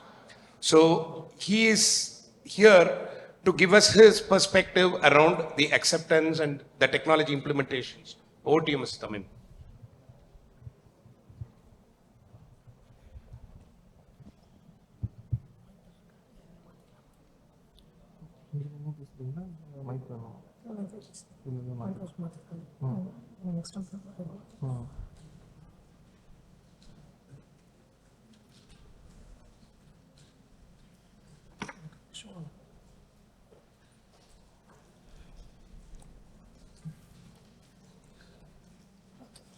So, very good afternoon to all. Myself, Tamim from Data Logics, and we are the Apple Authorized Education and Enterprise Solution Specialist with more than 30 years of experience. And my experience here is around 6 years on deploying these ICT tools in various education and enterprise industries. So I generally deal with the central government industries or else the central government education sectors like IIT Madras, IMSC, IIM, so like that. So we met many professors. So based on my experience, I feel I need to add some points on the topic like technology adoption versus what is the rate of acceptance by the employees for the technology adoption. So we are all experiencing the technology today. Most we have listened like technology, how it is experiencing us. So actually we are experiencing like rapid change has been happened, how we are living with the technology today, how we got engaged and the way which we communicate, right? So everything has got changed today. And frequently we used to hear a word today and generally nowadays, digitalized, right? Digital. So wherever you go, digital transformation, digital document, do you have this digital library, digital books, digital again and again, right? And even from the government of India, they also had a campaign, Digital India, right? So it means that technology has proved, it has a great impact on all the individuals' lives as well as a major impact on the business, right? Especially we didn't imagine, as Sir said, so, we didn't imagine like some of the business will be coming in nowadays. We didn't imagine around 5 to 10 years back, like Ola, Uber, Zomato, right, and so on. And also the technology entirely changed the way which we work in the business, right, especially on the edutech and fintech companies. Today, nowadays, you want to apply for a loan. Just like that, everyone has their own app. Just you can download it and you can sign up with your own credentials. Just you can upload the documents, the verification done in the background, right? So everything goes very smooth. There is no any manual interactions as between. So it means the point here which I want to say is, so everyone is aware, the leaders, the stakeholders or the authorities of government, everyone knows, okay, the technology has a great impact which has need to be indulged into my business or into my line. But the main obstacles or main struggle where they face is how the user is getting adapted for the technology. So that is the main concern. Because generally we used to have this experience, most especially myself, when I deal with most of the education customers in K-12 or in higher ed. Before the pandemic, when we say, sir, these are the tools which is digitally available, so where you can go ahead like a paperless thing and the corrections can happen, you can store all the documents in a digital library like that. They used to say, sir, we are in India, sir. Digital is not allowed, sir. The gadgets are not allowed inside, right? But nowadays the schools entirely changed. There is certain rules are making like if your teacher has to be get job, they has to have some gadget within their hand. And the student have to come for at least a class with the gadgets. So everything got changed after the pandemic. right? So the big question is, what is the adoption level? How the users are getting adopted? So when I say user adoption, it is not just, accepting something, but it has to be accepted in a willingness, with a willingness, right? So how to do that? So how to get the user to get adopted with the technology? With my experience over these years, with I spent with the customers, I just want to add one point is, before that, can we make that as a mandatory? Definitely you have to use the technology like that. Because when I used to speak with one of the stakeholder in education, he said, sir, just make it as a mandatory, sir. I will inform to my teachers, definitely you have to use this means. How it will work, sir? Of course, it will go, but not most what you have expected results you can able to get it, right? So if the mandatory is also not possible, then what is the next step? So the only thing which we recommend is give a best user experience to tool. Because anyway, see, we all agreed technology is definitely required, which need to be get indulged into my line. And to adopt with the technology, to drive it, definitely a tool is required for that, right? So we used to say, choose that tool which makes a best user experience. So now the next question will come, which one makes a great user experience, right? So it differs, actually the keywords differs based on verticals, based on different segments and at all. But we have collectively got some of the common points which we got from the users. Like the tool which you are giving to adopt here, that should be less in weight, I have to carry somewhere, it should be very secure, and it should be very intuitive, and I will not love to learn anything new, but it should be very intuitive. But I love to have the new features. As the before speaker, he said, always the softwares, they don't stop. It is expandable, right? We used to have new feature always. For in Apple, see, when iOS 15 was there, everyone said, oh, it's wow, it's good features. When iOS 16, everyone was eager to see what is new in that features, right? So it's like expandable. So these are some of the great features. Everyone expects as a great human experience has to be happen. In a short and sweet, if I want to say, means the tool which you want to choose to drive the technology, it should exceed the expectation of the users, where he or she will love and get dedicated and to work and to integrate into their daily workflow.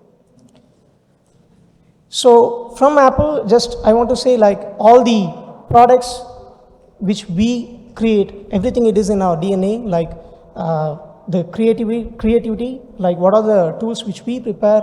We want to unlock the potential of the employees with the creative tools, and the tools which we have, that even it has a great adoption of getting the technology to hand over it, but it is very simple and intuitive to handle, where the users can easily use it and rapidly complete their task. And finally, it should be very humanity, where the users can adopt that into their workflow. So on final, I just want to conclude is, technology is definitely important, which need to be indulged in all the fields, but the tool which you are going to choose to handle or to drive the technology, so that should be very best. So when you give the best tool for your employees, definitely they will give the best out of them. So thank you all. Thank you, Mr. Tamim. I think that was well said. User experience will automatically demand the acceptance. I think that was well said. Now I will request Mr. Vijay Anand to share his thoughts. A quick introduction about him. He is SVP Global IT and IS with Coro Health, a Carrel Group company. He is actually an award winner of several CIO awards. He is actually the secretary and council member of CIO Club. And he is involved in providing technology vision and leadership for developing and implementing IT initiatives across. Prior to this role, he was also in matrimony.com as head of IT. He is again a speaker, panelist in various engineering colleges and in domestic and international conferences. So I will hand over the mic to him for him to share his thoughts. Over to you. Yeah, check. Hey, good afternoon, everybody. My name is Vijay, and I would like to thank MMA for giving this wonderful opportunity to share my insights and views, and wonderful insights from Bikram and Tamim, and also from Banu. I guess they covered all the major points, so very less left for me. And guess I'm the last speaker for you between lunch and me. So let me make it quick. So I would like to start off by saying, like, we need to go to the base, like, the human nature. So we all being as human beings, the basic nature is to survive. So whatever job we do, like, whether in the technology field or whatever field, like, the basic nature is to survive. To survive, we have to adapt. And to adapt, we have to learn. So learning becomes a part of our ecosystem, our life. So whether you, you're in school or college, or you're in your initial start of your career or your midline of your career, you constantly keep learning. And that is one of the major reasons, being the human nature, you adapt to everything. Second, why is today's topic is between technology adoption and employee adoption. So why technology adoption? Why suddenly everybody is talking about technology adoption? Why employees should adopt? These are new terminologies. These are new, topics what we are discussing. So but let me start with technology adoption. So technology adoption has been, because of the rapid acceleration of new tools and technologies. 10 years back, there was not so much of acceleration. But in the last 5-6 years, because of new startups, the need for better tools, better processes has, constantly evolved, and is evolving at a very rapid pace. In IT itself, if you see, technology refreshes happens once in 18 months. So any good product release, they will release a product after probably 2 years. But today, it's 6 months. So for example, if an iPhone is coming every September, they release a new version of your iPhone. Correct. But what happens is, what you're getting is not the latest technology, you're getting a 1-year-old technology, basically. Because they would have started the R&D last year itself, they had time to roll it out, test it, UAT, and then production, and then only they can release it. So what you're getting is technology, basically not the latest technology, but a technology which is year-old. Which means, in current technology, we are ahead. So that's what I'm trying to say. That is one thing. And second is, why do you need technology adoption? Is for better revenue, better productivity. So end of the day, today we don't want people who are working hard. We don't want people who work for 12 hours or 14 hours. We want people to do smart work. We want to increase the productivity. So if somebody is doing even a 6 hours work or 7 hours work, we want it to be productive. We want to see the X factor in that. How fast, and when you talk about productivity, it indirectly talks about revenue. So the more in productivity, the more in revenue for the company. So that is very important in a day. So that is why companies want to adopt technology which can increase the productivity, thereby increasing the revenue, and likewise, all the benefits to the thing. The other major thing is the information security. Today, though there are a lot of new technologies, security becomes a major concern and factor in all these parts. So security is very important, because it's like having a huge closed doors, windows and everything, and then you leave the back door open. So you need to make sure whatever technology you adopt, for example, in your homes, everybody would have Wi-Fi today. Everybody will have internet today at the broadbands. But how many of you know your own username and password for the router? The guy would have installed it would know that, but you wouldn't know that. You think you put enough security, you put a very hi-fi Wi-Fi password and all. But do you know the admin router and password? You wouldn't know that. So all I can do is come in front of your house. There are only 5-6 standard equipments out in the market. I know those username and passwords. I can easily come connect to your network, hack and do whatever I want. So user awareness has to be there. And again, the other major thing is the technology itself is transforming. So earlier we used to do a lot of coding lines of code. Today, Suresh was talking about low code. Now we are again talking about no code. So the technology itself is transforming, and today we have RPA, which is robotic process automation. We have machine learning. We have artificial intelligence. We have a lot of new technologies, and basically today there are a lot of. In fact, in our organization we build spectrographs. So what is a spectrograph? Is basically building different engines into performing, increasing the employee productivity. So for example, our engine is we'll have RPA bots, and coupled with artificial intelligence and also machine learning, so which will mimic and do a lot of human work. So that is one of the threats which is going to happen in the future very soon because of the RPA industry.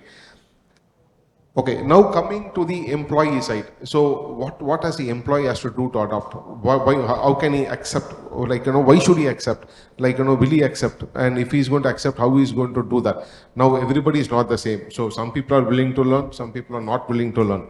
Some people are willing to go that extra mile to take that productivity level, but some people are not, like, they say, hey, I'm in that comfort zone. I don't want to do this new technology.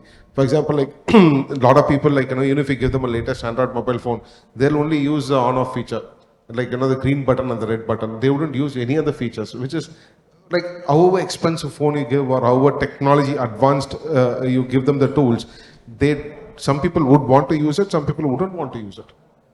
So in our organization, what we do is, like, whenever we roll out new technologies, we make sure we test the product before we roll it out. We do a complete POC. Then second is we create a team which includes everybody, the vendor, the users. So we have users who to test it properly.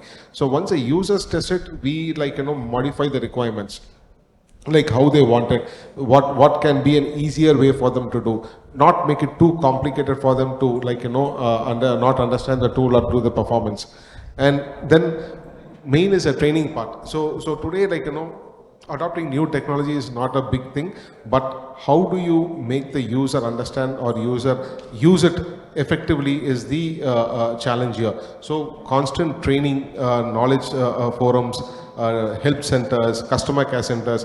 So in fact, like, our organization, when COVID happened, we had to push out close to 4,000 people to work from home. We were never a work from home organization because of the security, compliances what we follow. But we had no choice.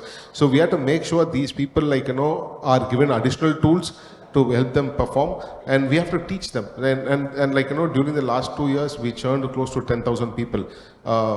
None of them came to our office. Everybody was in a work from home. Recruitment was online, systems distribution was online, installation was online, support was online, everything was online. So everything was remote, and like, we were able to achieve that because we constantly trained those people. We made sure, like, they understood what they wanted to do. So those are the types of adoptions what, like, people needs to follow. So again, coming back to the basic thing, like, the basic human nature is to learn, adapt, and survive. So that as long as that nature is there, whatever new technology comes, we will adopt, we will work on it. Thank you. Thank you. I think that was well said. Learning is more important. Now, just a quick reminder to the audience, you have the question slip with you. Please put in your questions on that and raise your hand so that our volunteers can collect it. Meanwhile, I will probably start off with a couple of questions to our esteemed panelists, and then we'll start from there. Maybe the recency bias. Mr. Vijay was the last speaker, so I'll start with him. So, yes, technology is actually never the same. You did say that, and metaverse and all that coming in, there are a lot of things that goes in. So, as an organization, what should one keep in mind for the future technology aspects when they are planning or strategizing? Number one, a lot of student community, how do you think they will be ready for the employability scenario? Yeah. So today, most of the universities and colleges have started, like, adopting the new technologies. Even if you take an engineering course, it's no longer like, mechanical engineering or civil. So or you are computer science. If you take a computer science, you have to take, like, a stream like artificial intelligence or machine learning or, like, data analytics. Today it's become mandatory that, they have to take a separate stream. And today the student community, like, so I'm also part of a lot of HR forums and all. So I see there is one area, a lot of unemployment.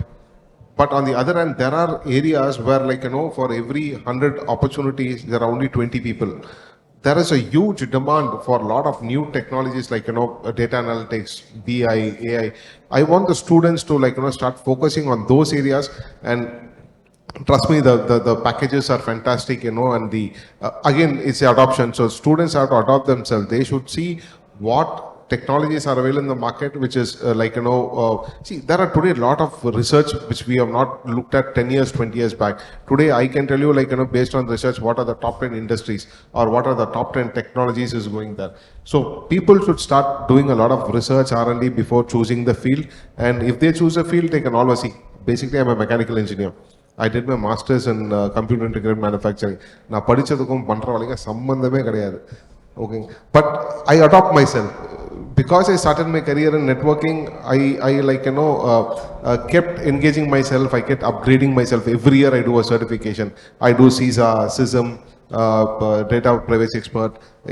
payments security expert, ITIL, I'm a lead auditor. So every year I keep adopting myself to make sure, like, I upgrade myself and I'm in trend with the market. So that goes not only for me, but for everybody who are in the respective fields. Thank you. So before I go to the next question, there is a question from the audience. Mr. Ravi Kumar has shared this question. Technology, how will it impact unorganized sector, which is the major sector, the labor sector?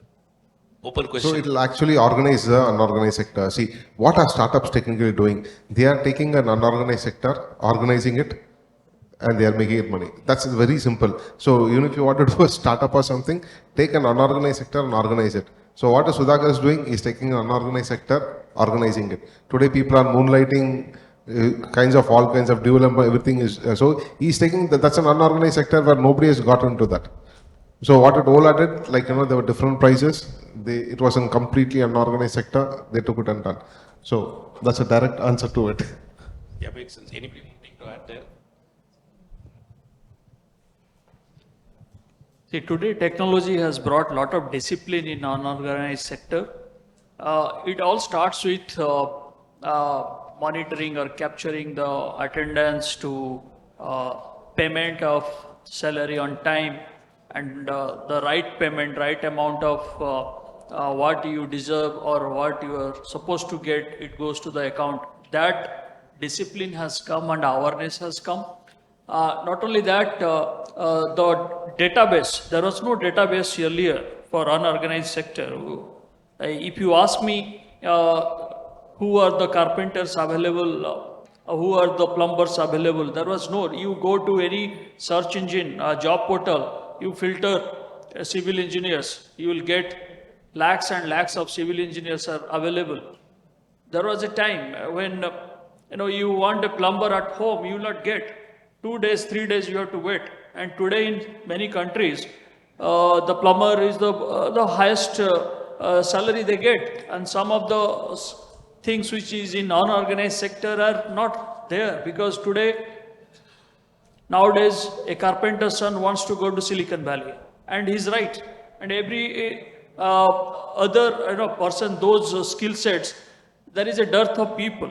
And today, getting those people and where the database is there is not there. The technology now we have, particular job portals which are from our unorganized sectors. You know how many such talents or such skill sets are available in the country.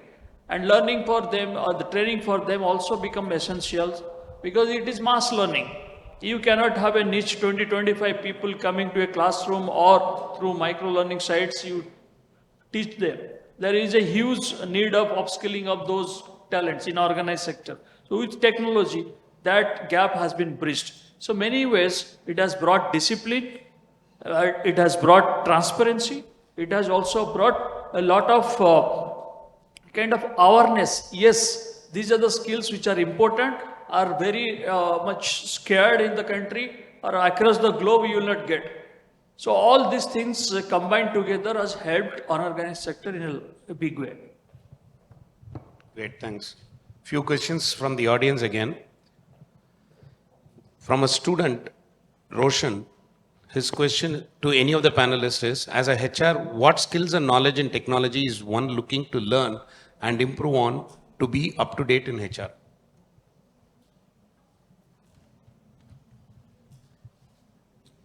See, before adopting to technology, any HR aspirant over here first should understand there are the soft skills. The social skills is very important.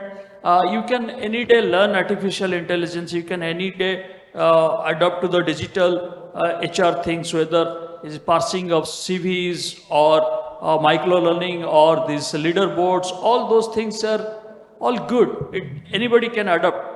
But the basic skill which a HR person or should know and have is the ability to become empathetic, the ability to know his self-awareness and understand people. That is very important. The social skills to me are the best things if anybody wants to come in HR should have. That empathy in particular, something which cannot be taught. It has to be felt.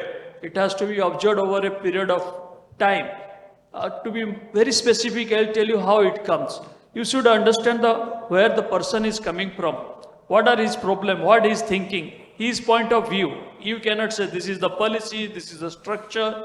The machine says you have worked only 8 hours, so you'll be paid for 8 hours.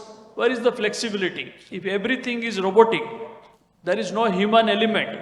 There is no understanding of the person's, what are the difficulties and where he needs some kind of guidance and learning. That ability, that empathetic thing is the key thing if you want to be a successful HR manager. Thanks. I think I'll probably follow up on that with you, Tamim, because you also talked about user experience and HR is anyway coordinating with the users and all that. Do you want to add more in terms of that? Actually, what I feel is for the previous question and this one, the one answer I would like to say is the upgradation. Even you want to in before the HR or you want to be a HR, so the upgradation level that is depends on that. So if you are in front of the HR, then you are going to be on the job. So you need to know some, about the technology deeply. So where you are going to work on that. But if you are in HR, then at least you have to know about what are the upgradations are available in the field as of now. So where you can estimate that, okay, this person has the knowledge and is okay upgraded on this particular technology. That's what. So if I'm expecting on some coding level for iOS, but if you are saying I know about C++, means C++, okay, fine, it's a basic, but what about the iOS? Okay, right? So these type of, what I want to convey is, you want to be in the upgradation. So always you need to be learn what is the upgraded into the level as of today. Great, thanks. I think another question from the audience from Mr. Muralidharan. This is probably I will direct it to Mr. Vijay. The question is how technology helps to prevent data privacy. Okay, so data privacy, data, yeah. It's a two-edged sword, but so data privacy, data security, is part and parcel of life. So there are a lot of policies, there are a lot of guidelines, there are a lot of standards around the privacy part. How much ever we deploy the policy, we can do it only, see there's nothing called 100% security. So in our organization, we have a compliance framework, we spend millions of dollars in buying technology products like antivirus, ransomware protection, malware protection, we do DLP. In spite of doing all that, I cannot claim I'm 100% secure. A small breach can still land us into serious trouble. So the privacy of the data, again, India per se, it's not that great. But if you go to the European countries, GDPR is there. If you go to the US, we have CCPA. You have other strong, consumer or end user protection laws which are there. Whereas India is still working on the IDPR, which is not yet full-fledged. So nothing much to comment on that front. Thanks. Okay, this is a yeah. Go ahead. Generally on security point, I want to add one thing. Already mostly he knows more than me because on security part. But as from Apple, see all the devices which you are using in the device level, the security will be always there. But how you are going to prevent on the other side, which is hidden behind you. So that plays the major role. See, if you are using a common password for all of your accounts, then it will be easily breakable, right? Like we seen in Dawn movie, even Chennai, like that, 1, 2, 3, 4, right? So like that, we used to use a very simple password and the common password for all our accounts just to remember because we are forgetting the password always, right? But it is recommended by all, like you have to use some complexity passwords, even it is a simple word. For example, if it is number 1, then don't use the number 1. Instead, you can use the reverse, of exclamatory mark like that. So it makes a little bit complexity, but at the same time, you can remember always what the password is. So that will be a small tip from my side for the security purpose. So it's not only complexity, so sometimes human stupidity is also there. So what we do is we have multiple bank accounts, we have multiple email accounts, we put very complex passwords, we store all those passwords in an Excel file and keep a simple password for that. Or we don't even put a password for that. So hackers will, all they need to take is that Excel file. They will know all your bank account passwords, all your email account passwords, so that's enough for them. You have to be not only prudent, you have to be very smart to that I think as I said, people will evolve. The moment you get hit by something, then automatically you'll evolve and you'll start being smart. Very true. It's like keeping everything safe but not knowing where. Yeah, got it. Thanks. The next question is from Mr. Praveen. this is open to anybody. The question is, as a HR head, how does one assimilate a bunch of vintaged employees to adopt to the technology emotionally, intellectually? I think I'll open it out to Mr. Nayak because he was talking about the Uber Ola experience and all that. Maybe he'll be the best person to talk about communicating it to them and using that. See, it takes time, but once the person understand the efficacy, the usages, they will love it. They will see that we want more of it.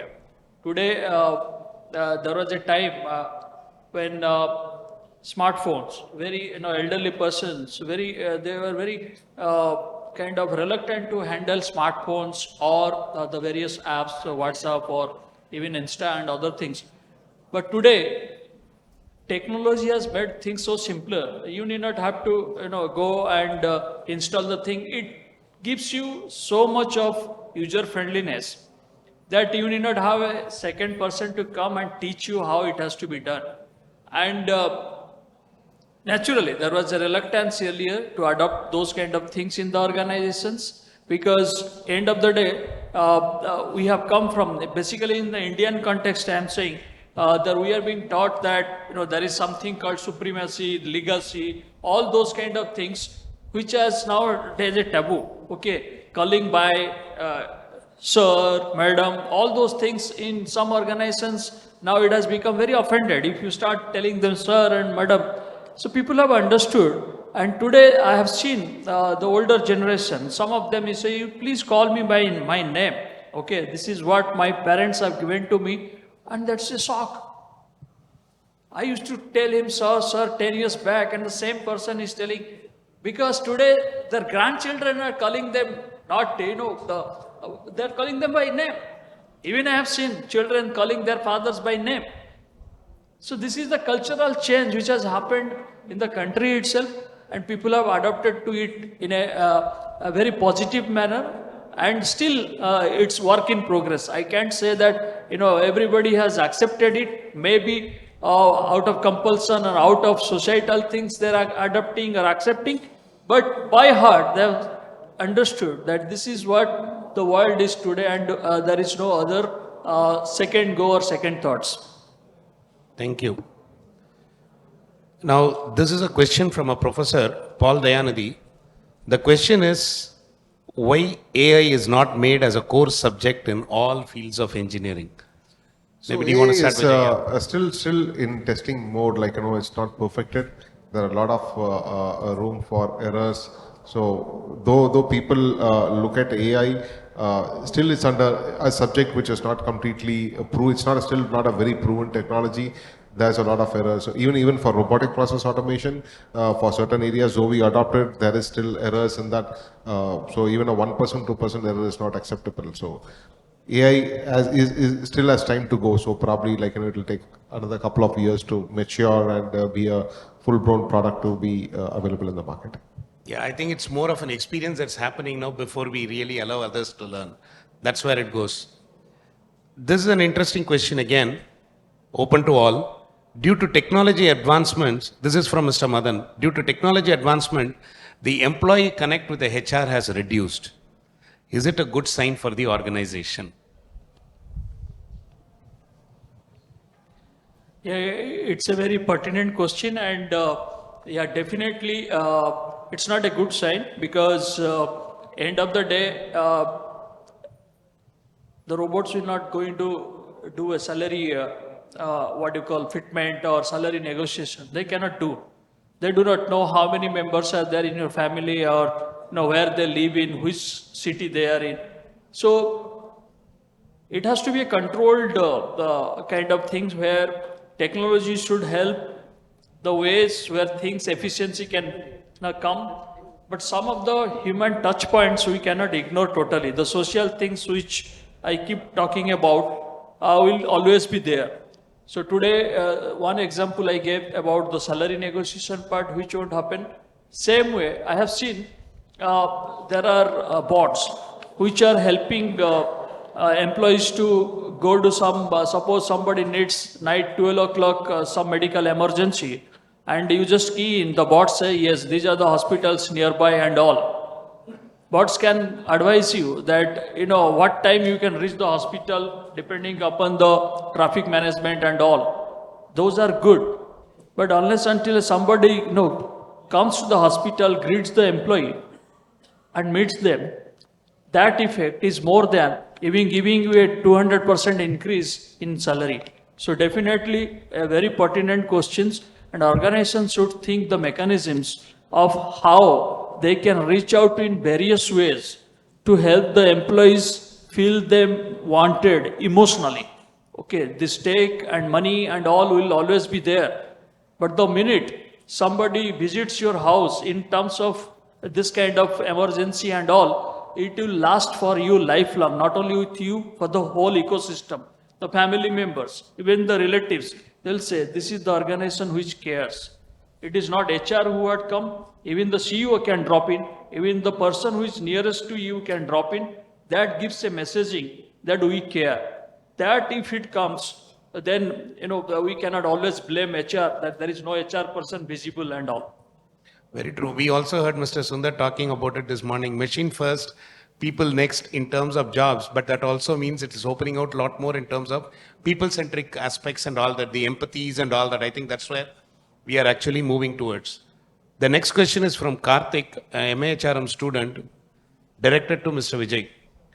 Do you think manpower for many jobs has been reduced because of technology? Will that lead into an unemployment? That's a very tough question to ask. Yeah, but see, there is going to be some impact on the because of I don't know. If you first need to understand the difference between AI, ML, and RPA. So for example, if you go to Amazon, so you put you search for a black shirt, then it automatically gives you suggestions of other black shirts. That is called machine learning. Okay, so artificial intelligence has been there for a long time without even, for example, you have an air conditioner at home. So let's say you set it to a temperature of 23. So automatically when that ambient temperature comes, it switches off and comes. So that's a basic level of AI. But there are other levels of AI, where let's say you search on Amazon, automatically you'll get a mail on your Google saying that, these are your other suggestions. So and robotic process automation is instead of me going to Amazon and searching for something, I write a bot. That bot actually goes, it searches a shirt for me, it does the payment, it does the shipping, everything. So that is called robotic process automation. So these are technologies which are going to come in the future, and there are going to be a lot of processes which are going to be adopted to any of these three, or all of the three, or any of the combination. There is going to be a reduction in, jobs reduction won't be there because, constantly there'll be some newer technologies which are coming up. There'll be more areas to develop. Only thing is the student community or the job seekers community should start focusing on areas where there is a deficiency in a lot of people. Very true. Well said. I think it's more like today we are talking about bullet trains, but bullock carts have not died. So there could probably be some amount of realignment, but yes, some mundane jobs may be lost. Okay, a request to the audience. I know we are standing between your lunch and this thing. Just 3 more questions. Request your attention here and a little more silence so that it helps the others who are listening. I don't know why this question came up and why to Tamim and Vijay.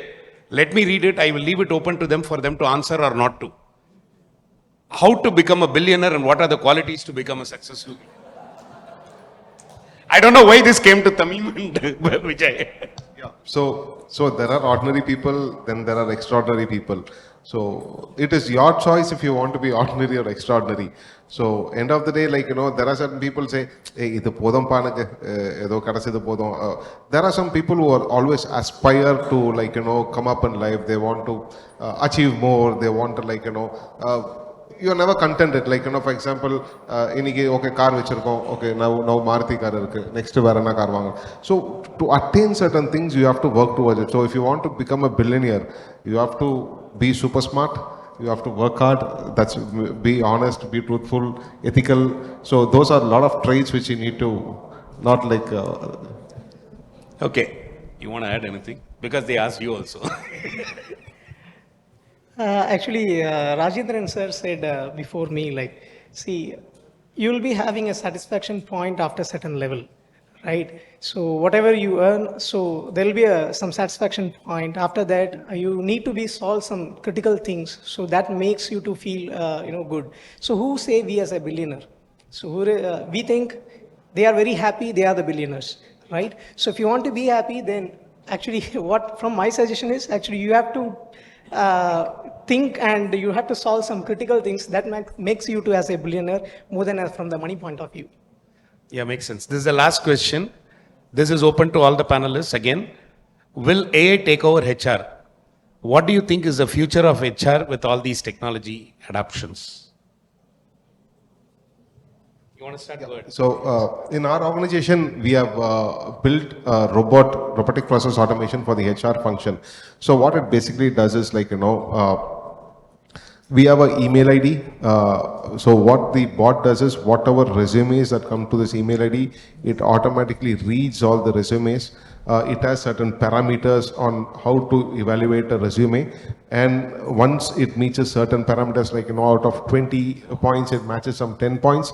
It automatically sends an email to the employer, to the applicant, giving him a link to take a test online.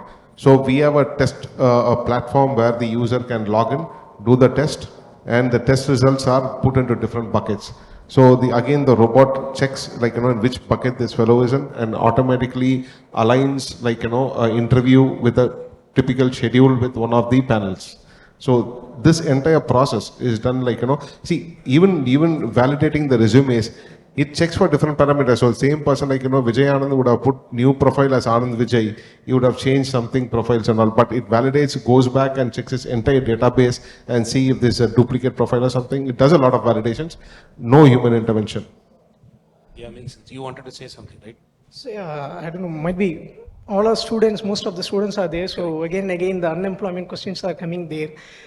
Like what happens if AI comes? So there will be most of unemployments. What happens if the AI comes, the HR, as a HR, then what happens?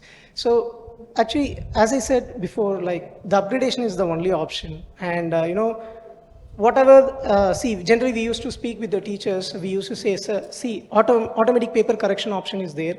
Just you have to set up what are the answers are there in the choose the best. So automatically the evaluation go to the, the students, and it goes to the parents. So many processes are involved on that. So they will ask again, sir, a teacher, what is the use of teacher? Everything done by the, automation means, then what is the use of teacher there, right? So we used to answer that, see, no one can replace the role of teacher there, right? So generally the student thinks, okay, everything is available in the internet, right? So they can go and browse. But what is the role of the teacher there? So always the teacher is the teacher. The time saving for the student, that's the main role where the teacher comes into the picture, right? So actually it's a study, because already we have, studied on that itself. Like when browsing, you are spending nearly 60% of your time on browsing, and the 40% you are getting the exact data, whatever you want, right? So here the role of the teacher comes. If a student, he just go and browse a name with anything like planet, like that. So he's going to get everything which is related to the education as well as non-education, right? So here comes the part of the teacher. So what I want to say is, the technology which not replace the persons, but it will create a new opportunities for you where you can get employed on another things. Well said. I think with that, we'll end with a final note saying technology is here to stay. All that we need to do is learn to adapt and move ahead, as was started off in the beginning also. Thanks for your time. Thanks, everyone. Thank you, sir. And it's time for us to do the honors for the panelists and the moderator. Request Group Captain Vijay Kumar and the member of Managing Committee, Mr. Atish.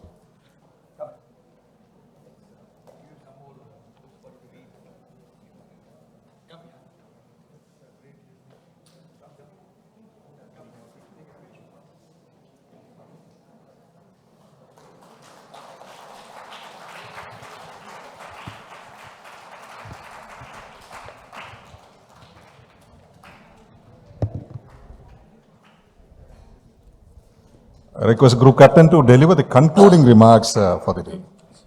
There are no concluding remarks. I hope you enjoyed the seminar, and thank you. Over 800 viewers are watching this program live on all our social media portals. Yeah, 1 minute. Okay. I'm not going to deliver long concluding remarks. It's simple. Come, I hope you enjoyed as much as we enjoyed presenting your thing, and join us for lunch immediately after the thing. Now you please all raise for the national anthem. That's all.